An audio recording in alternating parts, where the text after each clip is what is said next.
আমরা তো রোজই খবরের কাগজে বড় বড় রাজনৈতিক ঝগড়া বিবাদের কথা পড়ি, তাই না? কিন্তু আসল রাজনীতিটা ওটা লুকিয়ে থাকে মানুষের রোজকার জীবনে, তাদের ছোট ছোট সমস্যা আর বড় বড় স্বপ্নগুলোর মধ্যে। আজকে আমরা শিরোনামের বাইরে থাকা ঠিক এমনই একটা জায়গার গল্প শুনব, পশ্চিমবঙ্গের দাসপুর। এখানে কোনো দলকে জেতানো বা হারানো আমাদের লক্ষ্য নয়। আমাদের লক্ষ্য হল ডেটার আয়নায় এটা দেখা যে মানুষের চাহিদা আর রাজনৈতিক প্রতিশ্রুতির মধ্যে আসল দূরত্বটা ঠিক কতটা। এই হল দাসপুর, দক্ষিণবঙ্গের একেবারে মাটির কাছাকাছি একটা জায়গা, যার জীবন আর অর্থনীতি দুটোই কংসাবতী নদীকে ঘিরে চলে। মানে এখানকার মাটির টান আর জলের স্রোত যদি না বোঝা যায়, তাহলে এখানকার রাজনীতির প্যাঁচটাও বোঝা প্রায় অসম্ভব। রাজনীতির আসল মানেটা বুঝতে হলে আমাদের আগে সেখানকার মানুষের রোজকার লড়াইটা বুঝতে হবে। দাসপুরের ক্ষেত্রে এই লড়াইটার কেন্দ্রে রয়েছে জল, মাটি আর রোজগার। কারণ এখানকার প্রত্যেকটা ভোট তো শুধু একটা সংখ্যা নয়, এটা আসলে একটা গোটা জনগোষ্ঠীর আশা, হতাশা আর টিকে থাকার লড়াইয়ের ছবি। এখানকার মানুষের সবচেয়ে প্রধান যে অভিযোগটা, সেটা হলো কংসাবতী বাঁধ থেকে বারবার আসা ভয়ঙ্কর বন্যা। প্রতি বছর এই বন্যা এখানকার ফসল শেষ করে দেয়, ঘরবাড়ি ডুবিয়ে দেয় আর কৃষকদের পথে বসিয়ে দেয়। যেটা একসময় প্রাকৃতিক দুর্যোগ ছিল, সেটা এখন একটা মানবসৃষ্ট সংকটে দাঁড়িয়েছে। ভাবুন একবার, বন্যার জল নামতে না নামতেই শুরু হয় আর এক লড়াই। ভাঙা রাস্তা গ্রামগুলোকে বাকি দুনিয়া থেকে আলাদা করে দেয়।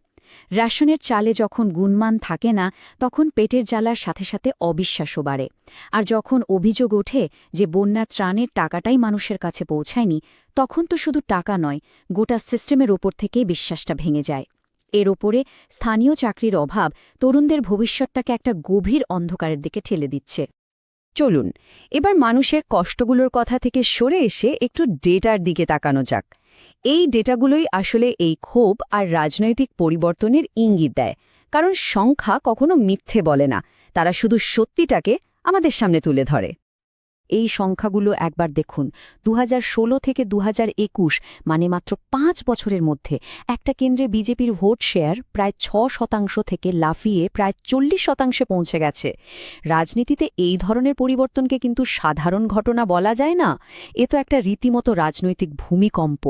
এই সংখ্যাগুলো আসলে মানুষের ভেতরে জমে থাকা ক্ষোভ আর পরিবর্তনের ইচ্ছার একটা নীরব বিস্ফোরণ। এর সাথে আরেকটা চিন্তার মতো ডেটা আছে।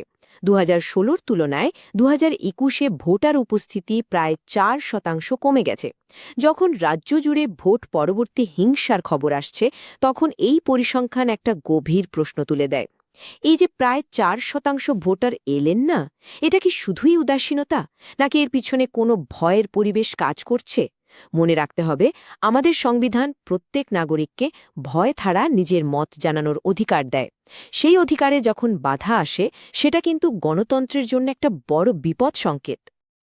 যে কোনো জায়গার রাজনীতি বুঝতে হলে তার সমাজটাকে বোঝাটা খুব জরুরি। দাসপুরে প্রায় ৯৪% হিন্দু এবং প্রায় ৬.৫% মুসলিম জনসংখ্যা।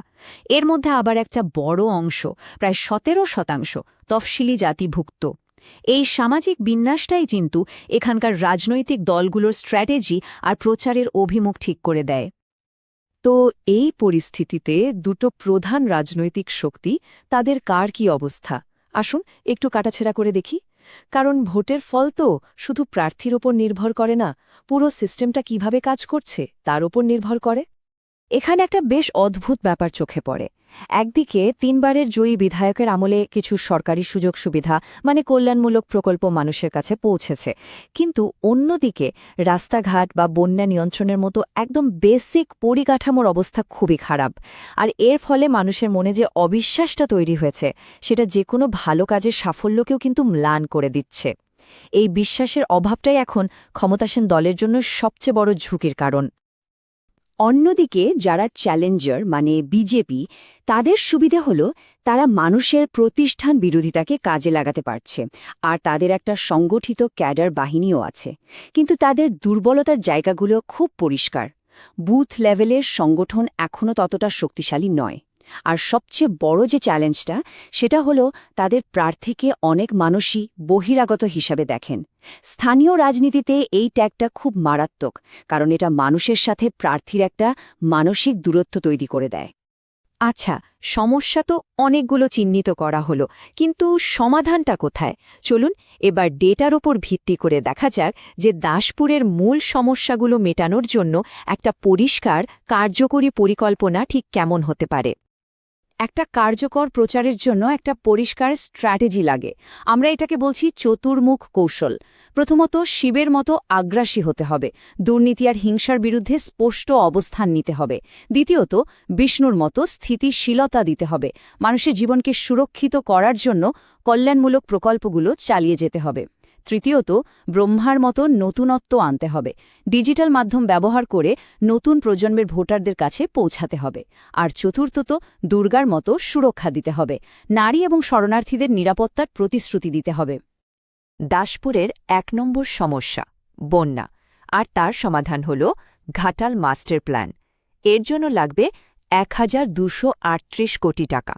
এই একটা প্রজেক্ট প্রায় ১০ লক্ষ মানুষের জীবনে সুরক্ষা আনতে পারে, তাই এটাই হওয়া উচিত যে কোনো রাজনৈতিক দলের প্রধান ফোকাস।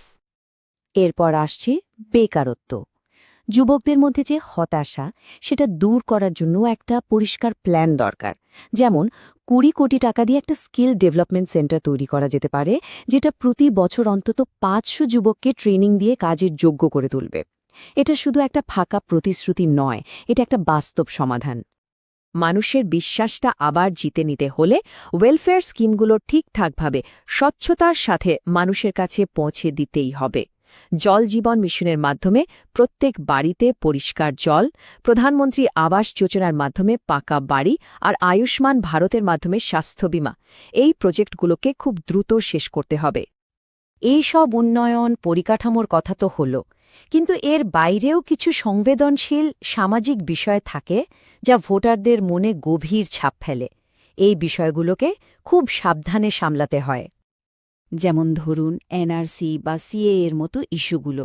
একদিকে এটা হয়তো কিছু শরণার্থী মানুষের মনে ভরসা যোগায়, কিন্তু ঠিক একই সময়ে অন্য গোষ্ঠীর মধ্যে একটা গভীর চিন্তা আর নিরাপত্তাহীনতা তৈরি করে। এর প্রভাবটা কিন্তু খুব জটিল। তাই এই ধরনের সংবেদনশীল বিষয় নিয়ে যখন কথা বলা হয়, তখন খুব দায়িত্বশীল হতে হয়। আমাদের সংবিধান তো প্রত্যেক ব্যক্তির মর্যাদাকেই সম্মান করে, তাই আমাদের এমনভাবেই কথা বলা উচিত যাতে সমাজে বিভেদ না বাড়ে, বরং বোঝাপড়া তৈরি হয়। তাহলে দাসপুরের এই পুরো বিশ্লেষণ থেকে আমরা ঠিক কী শিখলাম? আসলে সব ডেটা, সব পরিসংখ্যান ঘুরে ফিরে একটাই সত্যি আমাদের সামনে তুলে ধরে। আসলেই সব ডেটা একটা কম্পাসের মতো কাজ করে, আর সেই কম্পাসটা সব সময় মানুষের একদম বেসিক প্রয়োজনগুলোর দিকেই দেখায়। সেই প্রয়োজনগুলো কি? সুরক্ষা, ভালো রাস্তাঘাট, চাকরি আর সম্মান নিয়ে বেঁচে থাকার অধিকার। যে কোনো রাজনৈতিক শক্তি যদি এই সাধারণ চাহিদাগুলোকে অবহেলা করে, তাহলে সময়ের সাথে সাথে তাদের ব্যর্থ হওয়াটা নিশ্চিত। তাই শেষ প্রশ্নটা এটাই, শাসন কি শুধুই ভোট জেতার একটা লেনদেন, নাকি এটা মানুষের মর্যাদা, সুরক্ষা আর ভালো জীবন দেওয়ার একটা ব্যবস্থা? এই প্রশ্নের উত্তর দাসপুরের মানুষকে আর আমাদের সকলকে খুঁজে বের করতে হবে। যদি আপনি একজন জনগণকেন্দ্রিক নেতা হতে চান এবং আপনার নির্বাচনী এলাকাকে উন্নত করতে চান, তাহলে blueprintstrategies.ai এর সাথে mgr@blueprintstrategies.ai এর যোগাযোগ করুন, অথবা 08042041602 নম্বরে ফোন করুন। উদ্দেশ্য রাজনীতির ঊর্ধ্বে।